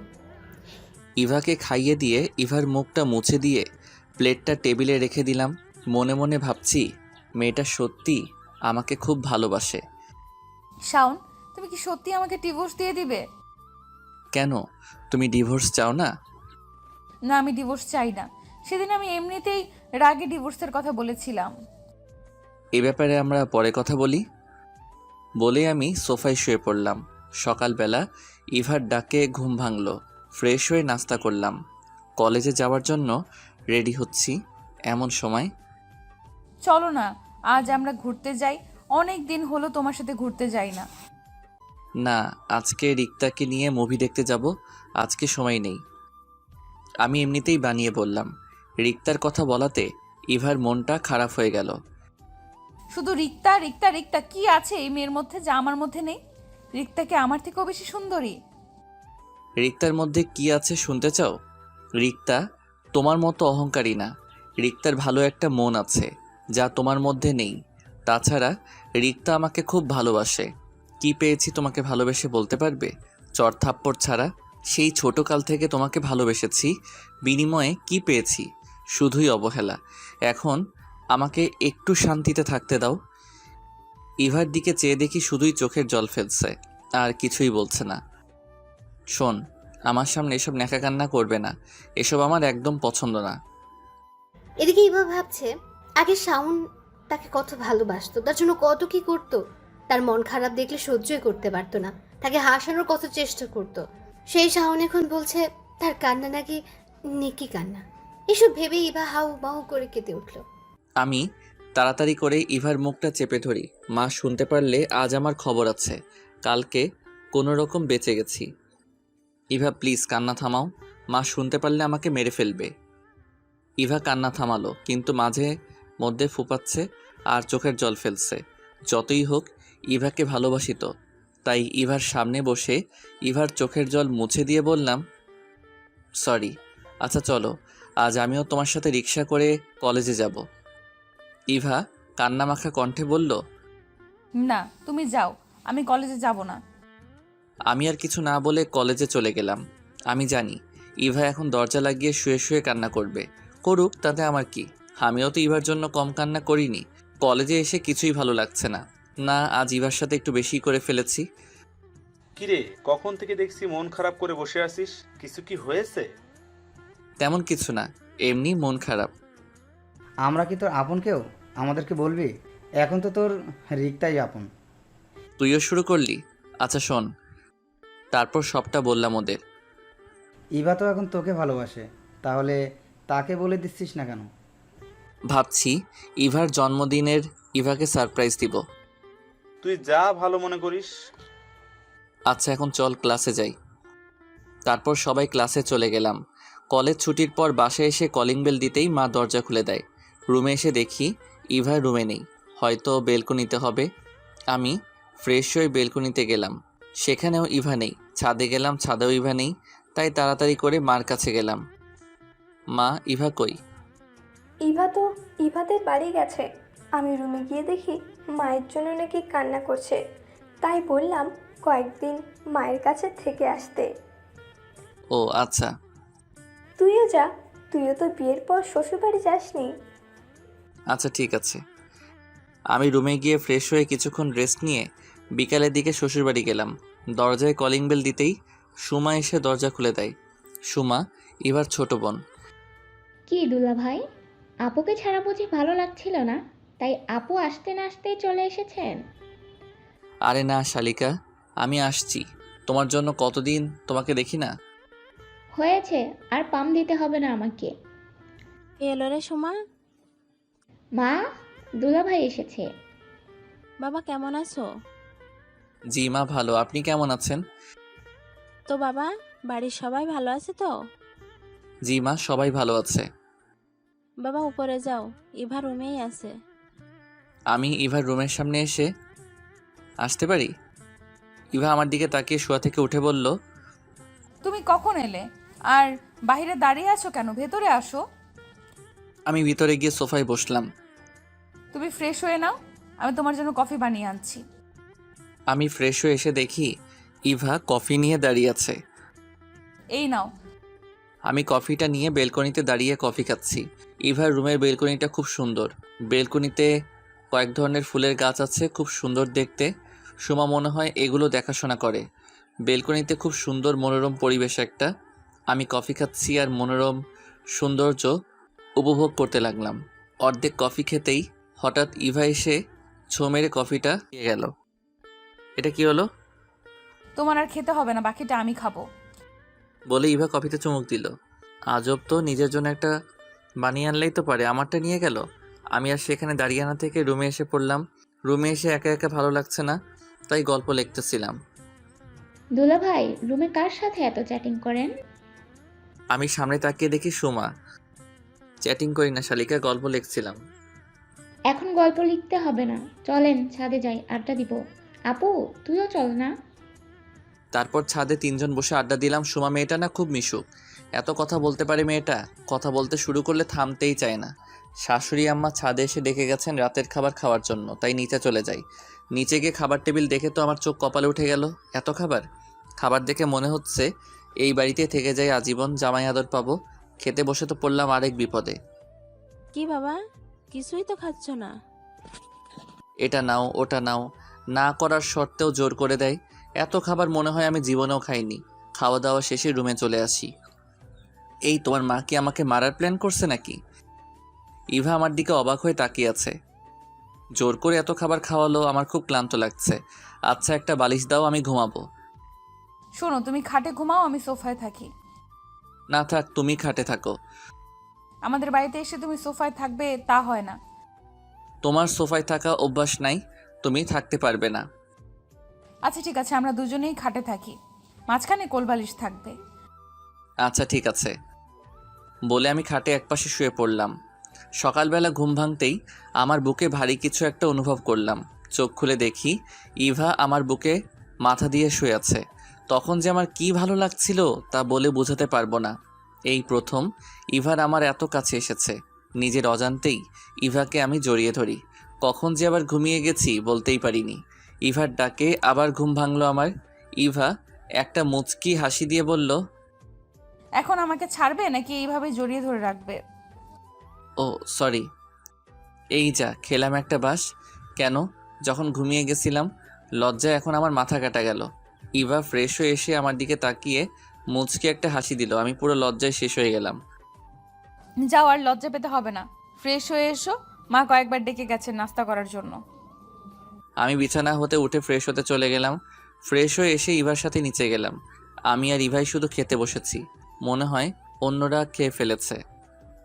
কি দুলাভাই, আপু কি রাতে ঘুমাতে দেয় না? সকালবেলা এত ঘুমান। সুমা তুই চুপ করবি? আর তুই কলেজে যাসনি কেন? আজকে দুলাভাইয়ের সাথে ঘুরতে যাব। আচ্ছা ঠিক আছে, বিকালের দিকে যাব। না, দুলাভাইকে এখন শপিংয়ে নিয়ে যাব, কিছু কেনাকাটা করে তারপর বিকাল দিকে ঘুরতে যাব। খাইছে রে আমারে, এই মেয়েকে নিয়ে মার্কেটে গেলে তো আমার পকেট পুরো ফাঁকা করে দিবে। বিয়ে করলে এই এক জ্বালা, শ্বশুরবাড়ি গেলে শালা শালিকা পকেট পুরো ফাঁকা করে ফেলে। লজ্জায় কিছু বলাও যায় না। যারা বিয়ে করেছেন তারা এই বিষয়ে আমার থেকেও বেশি জানেন। দুপুরের দিকে সুমাকে নিয়ে মার্কেটে গেলাম। সুমা শুধু ঘুরে ঘুরে দেখে, কিছুই পছন্দ হচ্ছে না। অবশেষে 2টা জামা নিল। আমিও ইভার জন্য পছন্দ করে একটা নীল শাড়ি কিনলাম। বিয়ের পর কিছুই দেয়নি মেয়েটিকে, কোনোদিন কিছু চাইও নি মেয়েটি। সুমাকে নিয়ে একটা রেস্টুরেন্টে গেলাম। লাঞ্চ করে বাসায় চলে আসি। আমি রুমে গিয়ে দেখি ইভা শুয়ে আছে। আমি শাড়ির প্যাকেটটা খাটে রেখে ফ্রেশ হতে গেলাম। ফ্রেশ হয়ে এসে দেখি ইভা শাড়িটা দেখতেছে। শাড়িটা কি আমার জন্য এনেছো? না, এটা রিক্তার জন্য কিনেছিলাম। তুমি যেহেতু প্যাকেটটা খুলে ফেলেছো তাহলে তুমি রেখে দাও। মিথ্যা বললাম, সত্যিটা তো আপনারা জানেন। ইভা ছলো ছলো চোখে আমার দিকে তাকিয়ে আছে। মনে হয় এখনই বৃষ্টি নামবে, তাই আমি আর কিছু না বলে রুম থেকে বেরিয়ে যাই। বিকালে সুমা আর আমি ঘুরতে যাব। ইভাকে বললাম আমাদের সাথে যাবে কি না। ইভার নাকি ভালো লাগছে না, তাই যাবে না। আমি সুমাকে নিয়ে একটা নদীর পাড়ে গেলাম। সেখানে কিছুক্ষণ ঘোরাঘুরি করি। সুমা বায়না ধরলো ফুচকা খাবে, তাই রাস্তার পাশে একটা ফুচকার দোকানে দাঁড়াই। সুমা ফুচকাওয়ালা মামাকে বেশি করে ঝাল দিতে বলল। সুমা 2টা ফুচকা খেয়েই ঝালে কাতরাতে লাগলো। পানি পানি দুলাভাই পানি। মামা পানি দেন। মামা পানি তো শেষ। কি বলেন, ফুচকা বেচেন আর পানি রাখেন না? বলে আমি দোকানের দিকে হাঁটা দিলাম পানি আনতে। আমি পানি নিয়ে এসে দেখি সুমা নাই। মামা, সুমা কই গেছে বলতে পারবেন? আপাকে কয়েকটা ছেলে জোর করে এদিকে টেনে নিয়ে গেছে। আমি আর সেখানে দেরি না করে দৌড়ে সেদিকে গিয়ে দেখি সুমাকে একটি ছেলে টেনে হিসড়ে নিয়ে যাচ্ছে, সাথে আর 3টা ছেলে। আমি দৌড়ে গিয়ে সুমার হাত ধরে টেনে নিয়ে যাচ্ছিল যে ছেলেটা, তাকে পিছন থেকে কষে একটা লাথি মারি। সাথে সাথে ছেলেটি ছিটকে সামনে পড়ে যায়। সুমা দৌড়ে এসে আমার পাশে দাঁড়ালো। কে রে শালা তুই? তোর বাপ। বলেই কোমর থেকে বেল্টটা খুলে দেয়। উদম কেলানি। আমার মায়ের দেখে বাকি 3টা দেয় ভূ দৌড়। মারতে মারতে আধা মরা করে। যা, তোকে আর ছেড়ে দিলাম। নেক্সট টাইম আমার বোনের দিকে চোখ তুলে তাকালে তোর চোখ আমি তুলে নেব। তোকে আমি দেখে নিব। আগে তো তুই সোজা হয়ে দাঁড়া, তারপর তো দেখবে। ছেলেটি চলে গেছে। আমি সুমার দিকে তাকিয়ে বললাম, ছেলেটি কে ছিল আর তোমাকে এভাবে টেনে নিয়ে যাচ্ছিল কেন? আসলে দুলাভাই ও রকি আমাদের কলেজেই পড়ে। আমাকে প্রতিদিন ডিস্টার্ব করে, আরও আজে বাজে কথা বলে। তার জন্য এখন আমি কলেজেই যেতে পারি না। তুমি আমাকে বা বাসায় আগে বলনি কেন? ভয়েও খুব খারাপ ছেলে, পরে যদি আমাদের পরিবারের কোনো ক্ষতি করে। আচ্ছা, এখন বাসায় চলো, সেটা পরে দেখা যাবে। আর শোনো, এসব বাসায় বলার দরকার নেই, অযথা টেনশন করবে সবাই। আমিও এটাই ভাবছিলাম। আচ্ছা হয়েছে, এখন চলো। তারপর সুমাকে নিয়ে বাসায় চলে আসি। রাতে বাইজিৎকে কল করে রকির ব্যাপারে সব জানতে বলি। আজ রাতেও একই খাটে থাকি। মাঝখানে কোলবালিশ রেখে সকালবেলা ইভার ডাকে ঘুম ভাঙে। আমি বললাম, কি হয়েছে, এত সকালে ঘুমটা ভাঙালে কেন? মা ফোন করেছিল, বাবার শরীরটা নাকি ভালো না, তাই আমাদেরকে বাসায় চলে আসতে বলল। কি হয়েছে বাবার? তেমন কিছু না, রাতে নাকি প্রেশারটা একটু বেড়ে গেছিল। আচ্ছা তুমি রেডি হয়ে নাও, আমরা এখনই চলে যাব। আচ্ছা তুমি ফ্রেশ হয়ে আসো, আম্মু নাস্তা রেডি করছে, খেয়ে চলে যাব। আমি ফ্রেশ হয়ে নাস্তা করে শ্বশুর শাশুড়িকে সালাম করে সুমার কাছে যাই। শোনো, একদম ভয় পাবে না, যদি কোনো সমস্যা হয় তাহলে আমাকে জানাবে। ঠিক আছে দুলাভাই। তারপর আমি আর ইভা বাইকে করে বাসায় চলে আসি। আমি মাকে বললাম, মা বাবা কই? বাবার কি হয়েছে? তেমন কিছু না, রাতে প্রেশারটা একটু বেড়ে গেছিল, এখন ঠিক আছে, তাই অফিসে গেছে। এই শরীর নিয়ে তুমি বাবাকে অফিসে যেতে দিলা? তুই জানিস না তোর বাবা কীরকম, আমার কথা কখনো শুনে? আচ্ছা, আমি রুমে গেলাম। বলেই রুমে চলে আসি। বিকালবেলা বন্ধুদের সাথে আড্ডা দিতে শিমুলতলি গেলাম। কিরে, শ্বশুরবাড়ি হতে চলে আসলি যে? তোদেরকে ছেড়ে ভালো লাগছিল না, তাই চলে আসলাম। আচ্ছা শুন, রকি ছেলেটার ব্যাপারে খোঁজ নিয়েছিলাম। ছেলেটা তেমন ভালো না, বাবা কোটিপতি, তাই ছেলে যা ইচ্ছে তাই করে বেড়ায়। আর ও একবার যা বলে তা করেই ছাড়ে। আচ্ছা বাদ দে এসব। মিমের কি খবর? মিমের কথা আর বলিস না, শুধু প্যারা দেয়। বিয়েটা কর, তারপর বুঝবি প্যারা কাকে বলে, কত প্রকার ও কি কি। বন্ধুদের সাথে আরও কিছুক্ষণ আড্ডা দিয়ে রাতে বাসায় আসি। কলিং বেল দিতেই ইভা এসে দরজা খুলে দিল। তুমি ফ্রেশ হয়ে এসো, আমি খাবার রেডি করছি। আচ্ছা। আমি ফ্রেশ হয়ে এসে ডিনার করলাম আর ইভাকে বললাম, বাবা কোথায়? বাবা মা রুমেই আছে। আচ্ছা তুমি রুমে যাও, আমি বাবার সাথে দেখা করে আসি। আসতে পারি? আয় পাগল ছেলে আমার। বাবা, তোমার শরীরটা এখন কেমন? ভালো। তুই কখন এলি? আমি সেই সকালে এসেছি, এসে দেখি তুমি অফিসে চলে গেছো।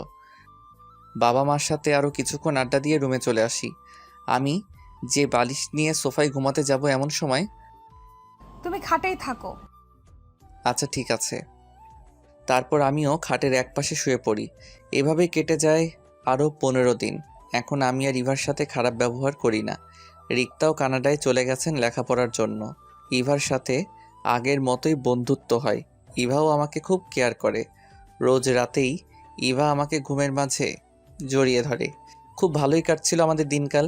কিন্তু হঠাৎ একদিন একটা অচেনা নাম্বার হতে একটা SMS আসে আমার মোবাইলে। SMS-টা দেখে তো আমার মেজাজটা খারাপ হয়ে গেল। কয়েকটা কল দিলাম এই নাম্বারে, কিন্তু নাম্বারটা SMS দিয়ে বন্ধ করে রাখছে। রাগে আমার শরীরটা ফেটে যাচ্ছে। রাখবই না বা কেন? অচেনা একটা মানুষ আমার স্ত্রীর সম্পর্কে বাজে মন্তব্য করবে, আমি বসে থাকব? SMS-টা ছিল এই: মিস্টার শাওন আকন্দ, আপনি কি জানেন আপনার স্ত্রী পরকীয়ায় আসক্ত? নিজের স্ত্রী সম্পর্কে এমন বাজে কথা শুনলে কারই বা রাগ উঠবে না? আমি এই কথাটা আর ইভাকে না বলে নিজে নিজেই খুঁজতে থাকি কে হতে পারে এই তৃতীয় লোক যে আমার আর ইভার মাঝে ঝামেলা সৃষ্টি করতে চায়। রাতে আমি আর ইভা শুয়ে আছি, হঠাৎ ইভার মোবাইলে অচেনা নাম্বার হতে একটা কল আসে। ইভা কলটা রিসিভ করলো। হ্যালো, কে বলছেন? আমি যেই হই না কেন, আমি আপনার স্বামী সম্পর্কে একটা ইনফরমেশন দেওয়ার জন্য কল করেছি। কি ইনফরমেশন বলেন?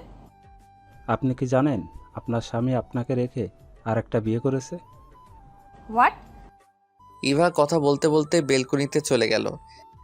আপনি যদি চান আমি আপনাকে প্রমাণ দিতে পারি। আপনি কালকে বিকাল 5টায় লেকের পাড়ে চলে আইসেন। আচ্ছা, আমি আসবো।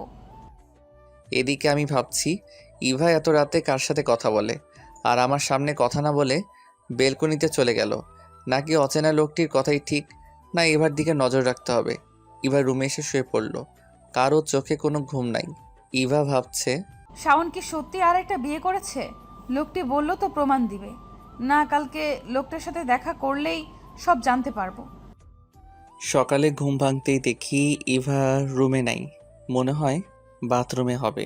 অনেকক্ষণ হলো এখনও ইভা বাথরুম থেকে বের হলো না। তাই বাথরুমে গিয়ে দেখি দরজা খোলা, ভিতরে গিয়ে দেখি ইভা নেই। তাড়াতাড়ি করে নিচে গেলাম। মা, ইভা কই? ও তো কিছুক্ষণ আগেই বের হলো, বললো কি নাকি কাজ আছে। ইভার এত সকালে কি কাজ? আচ্ছা ঠিক আছে, তুমি নাস্তা রেডি করো। রুমে গিয়ে দেখি মোবাইলে সেই নাম্বার থেকে একটা SMS আসছে। তাড়াতাড়ি করে SMS-টা ওপেন করি। কি শাওন সাহেব, আমার কথা কি এখনও বিশ্বাস হয় না? তাহলে আজ বিকাল 5টায় লেকের পাড়ে চলে আইসেন, তাহলেই সব দেখতে পারবেন।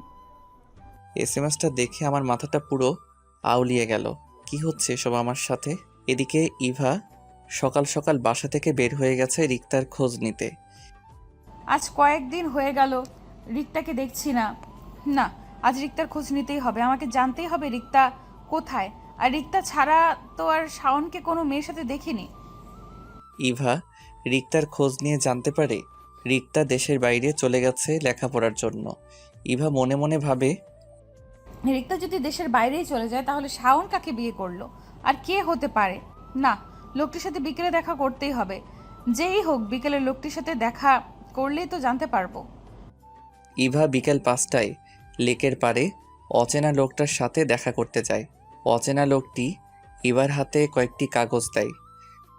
শাওন কি করে পারলো এটা করতে? আমার কথা একবারও মনে হলো না? ছেলেদের মন কখন কি চায় কে জানে। এখন প্রমাণ হলো তো, আমি এখন আসি। অচেনা লোকটি চলে গেল। ইভা দাঁড়ানো থেকে দপাস করে বসে পড়লো। আর এসব কিছু শাওন আড়ালে দেখে আসছে। কি হলো ইভার? আর ইভার হাতে কিসের কাগজ? আর এই লোকটি বা কে? যাই হোক, আগে এই অচেনা লোকটিকে ধরতে হবে, তাহলেই সব জানতে পারবো। আমি বাইজিৎ আর তানিমকে ফোন করে আসতে বলি, আর আমি লোকটি পিছু নেই। কিছুক্ষণ পর বন্ধুরা আসলে সুযোগ বুঝে অচেনা লোকটিকে ধরে ফেলি। 3 বন্ধু মিলে অচেনা লোকটিকে ইচ্ছে মতো কেলানি দেওয়ার পরে লোকটি মুখ খুলল। আমি রকির লোক, রকি আমাকে পাঠিয়েছে। ইভাকে কিসের কাগজ দিয়েছিস বল? আপনার আর রিক্তার জাল কাবিননামা আর কিছু ছবি। আমি বাইজিতের দিকে তাকিয়ে বললাম, অনেক রাত হয়েছে, তোদের যা ইচ্ছা কর, তারপর পুলিশে দিয়ে দিস। আচ্ছা, আমরা সব ব্যবস্থা করছি, তুই যা।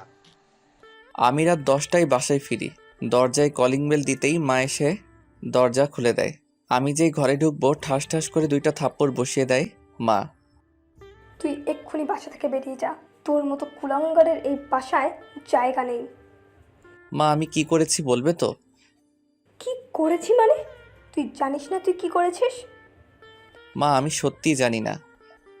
তুই ইভাকে রেখে আরেকটি বিয়ে করিসনি? তোর জন্য আজকে আমার মেয়েটি কাঁদতে কাঁদতে বাসা থেকে বের হয়ে চলে গেছে। মা আমি সত্যি বিয়ে করিনি, এটা আমাকে ফাঁসানো হচ্ছে। আমাকে আর মিথ্যে বলতে হবে না, আমি নিজ চোখে দেখেছি। তুই এক্ষুনি বাসা থেকে বেরিয়ে যা। মাকে আর বুঝিয়ে লাভ নেই। আমি জানি মা আমার কথা কখনো বিশ্বাস করবে না, তাই বাইকটি নিয়ে বেরিয়ে পড়ি। গন্তব্য ইভাদের বাসা। প্রায় 11টায় ইভাদের বাসায় যাই। দরজার কলিং বেল দিতেই শাশুড়ি আম্মা দরজা খুলে দেয়। শাওন, তুমি ভিতরে আসো। মা ইভা কই? রুমে আছে, যাও তুমি। যাক, এই বাড়িতে মনে হয় জানে না, তাই জামাই আদর করতেছে। আমি ইভার রুমে গিয়ে দেখি ইভা রুমে নাই। কিছুক্ষণ পর ইভা ওয়াশরুম থেকে বের হয়ে আমাকে দেখে বলল, তুমি কেন এসেছো? এখনই আমার রুম থেকে বেরিয়ে যাও। আমার বউটা দেখি আমার সাথে রাগ করছে। ছুবে না তুমি আমাকে। বলেই এক ধাক্কা দিয়ে আমার থেকে নিজেকে ছাড়িয়ে নিল। কি ভুল করেছি আমি বলবে তো আমাকে? আমার সাথে কেন আইসিস? রিক্তার কাছে জানা, ও নাকি রিক্তা এখন নেই বলে আমার কাছে আইসিস দেহের স্বাদ মেটাতে। ইভা কথাটি বলার সাথে সাথে ঠাস করে একটা থাপ্পড় বসিয়ে দেই আমি, আর বললাম, এই তোমার ভালোবাসা? তোমার ভালোবাসার প্রতি কোনো বিশ্বাস নেই? কোনো অচেনা লোকের কথাই নিজের স্বামীকে ভুল বুঝলে? কথাটা বলেই মোবাইলটা বের করে রকির লোকের জবানবন্দিতে কে ইভাকে দেখাই। আচ্ছা বুঝলাম, বিয়ে না হয় করিনি, তুমি তো রিক্তাকে ভালোবাসো। কে বলেছে? আমার এত সুন্দরী বউ থাকতে এই রিক্তাকে ভালোবাসতে যাব? দাঁড়াও রিক্তাকে একটা কল দেই। বলেই রিক্তাকে কল দিয়ে লাউড স্পিকার অন করে দেই। রিক্তা বলল, কিরে, কি খবর? তোর বউকে এখনো কি জ্বালাস নাকি বলে দিয়েছিস? না রে, তোর ভবিষ্যতের সাথে কথা বলবে। দে ভাবিকে কথা বলি। দিতে হবে না, লাউড স্পিকার দেওয়া আছে, তুই কথা বল। সরি ভাবি, আপনাকে অনেক জ্বালিয়েছি। আসলে আমি আপনাকে বলে দিতে চাইছিলাম, কিন্তু শাওনের নাকি আপনাকে জ্বালাতে খুব ভালো লাগে, তাই আমাকে বলতে দেয়নি। কি আমাকে ফাঁসানো হচ্ছে? তোর ভালো হবে না কিন্তু। ভাবি দেখছেন শাওন কি বলে? আপু, আপনি কোনো চিন্তা করবেন না, আমি শাওনকে দেখে নেব। রিক্তার সাথে কথা বলা শেষ করার সাথে সাথে ইভা আমার উপর ঝাঁপিয়ে পড়ল। কি, আমাকে জ্বালাতে তোমার ভালো লাগে তাই না? বলেই আমাকে মারতে থাকে। আমি ইভাকে এক টান দিয়ে আমার বুকে নিয়ে আসি। আস্তে করে ইভার মাথাটা ধরে ধীরে ধীরে ইভার ঠোঁটের দিকে আমার ঠোঁট এগোতে থাকি। হঠাৎ ইভা আমার মুখে হাত দিতেই আমাকে আটকে দেয়। আমি লজ্জায় মাথা নিচু করে রাখি। ইভা আমার গালে একটা কিস করে দৌড়ে পালিয়ে যায়। যা বাবা, আমি লজ্জা পাচ্ছি আর সে কিস করে চলে গেল। কিছুক্ষণ পর ইভা আমার জন্য খাবার নিয়ে আসলো। নাও খেয়ে নাও, আমি জানি তুমি কিছুই খাওনি। তুমি খাইয়ে দাও। আচ্ছা হা করো। ইভা 2 নলা খাইয়ে দেওয়ার পর আমি বললাম, এখন তুমি খাও, আমি জানি তুমিও খাওনি। না আমি খাবো না। কেন খাবে না? বারে, আমি তোমায় খাইয়ে দিয়েছি, তুমি আমায় খাইয়ে দিবে না? ও সরি, প্লেটটা আমার হাতে দাও, আমি তোমায় খাইয়ে দিচ্ছি। আমি ইভাকে খাইয়ে দিয়ে প্লেটটা টেবিলে রেখে দিলাম। আচ্ছা শাওন, তুমি কি এখনো আমায় আগের মতোই ভালোবাসো? আমি ইভাকে জড়িয়ে ধরে বললাম, পাগলি। তাহলে এতদিন আমায় কষ্ট দিলে কেন? আসলে আমি তোমাকে বোঝাতে চেয়েছিলাম ভালোবাসা কি, আর নিজের কাছের মানুষের অবহেলা করলে কতটা কষ্ট লাগে, আর আমি তোমাকে তোমার জন্মদিনের দিন বলে দিতাম। আচ্ছা এখন বললে কেন? এখন না বললে তো আমার বউটা আমাকে ভুল বুঝতো। আচ্ছা শাওন, এই লোকটাকে আর তোমার সাথে এর কিসের শত্রুতা? পরে একদিন বলবো, এখন অনেক রাত হয়েছে, চলো ঘুমাবো। ইভা খাটের একপাশে শুয়ে পড়লো। তখন আমি বললাম, ইভা, ইভা একটু এদিকে আসো না। এখন না, আগে পড়ালেখা শেষ করো, তারপর যখন নিজের টাকায় বউকে খাওয়াতে পারবে তখন কাছে আসবো। এখন জাস্ট তোমায় জড়িয়ে ধরে ঘুমাবো। তাও হবে না, আমি জানি তোমার স্বভাব, জড়িয়ে ধরতে দিলেই অন্য কিছু চাইবে। লাগবো না তোমায় জড়িয়ে ধরতে। বলেই আমি মন খারাপ করে অন্য পাশে শুয়ে পড়ি। কিছুক্ষণ পর ইভা বলল, আমার বাবুটা কি আমার সাথে রাগ করেছে? আচ্ছা জড়িয়ে ধরো। লাগবে না। তোমার না লাগলেও আমার লাগবে। আমার তো স্বভাব খারাপ, জড়িয়ে ধরলে অন্য কিছু চাইতে পারি। চাইলে চাইবে, আমার সমস্যা নেই। আমি শোয়া থেকে লাফ দিয়ে বসে বললাম, সত্যি? তাহলে চলো না শুরু করি। কি শুরু করব? যে কাজটা বাসর ঘরে করা হয়নি। যা, আমার লজ্জা লাগে। লজ্জা কিসের? আমি ওই তো। বলেই ইভার উপর ঝাঁপিয়ে পড়ি।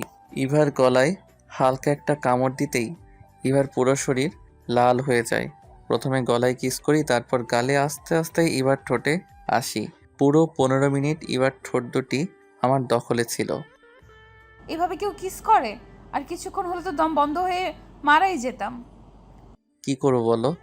এত বছরের জমানো ভালোবাসা একেবারে পুষিয়ে নিলাম। তাই বলে এতক্ষণ? আমি তো আর পালিয়ে যাচ্ছি না। আচ্ছা চলো আবার শুরু করি। আমার না খুব ভালো লেগেছে। এখন ইভার শাওন হারিয়ে গেছে এক অজানা সুখে। এতদিন পর তাদের ভালোবাসা পূর্ণতা পেল। 5 বছর পর আমি বাসায় এসে কলিং বেল দিতেই শাওমি এসে দরজা খুলে দেয়। শাওমি আমার মেয়ে। মামনি, তোমার আম্মু কই?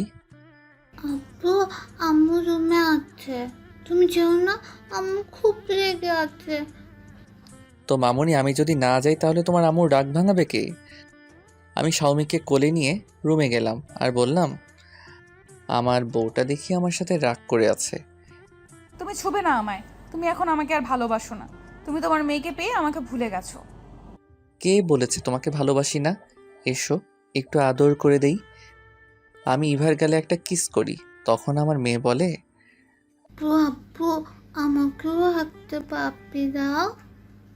দেখেছো তোমার মেয়ে কত হিংসুটে? আমাকে দিয়েছো বলে তাকেও দিতে হবে। রাখবে তোমার ঝগড়া? এসো মামনি, তোমাকে একটা পাপ্পি দেই। আর এইভাবেই চলতে থাকে আমার সুখের সংসার। আপনারা সবাই দোয়া করবেন আমাদের জন্য। খোদা হাফেজ।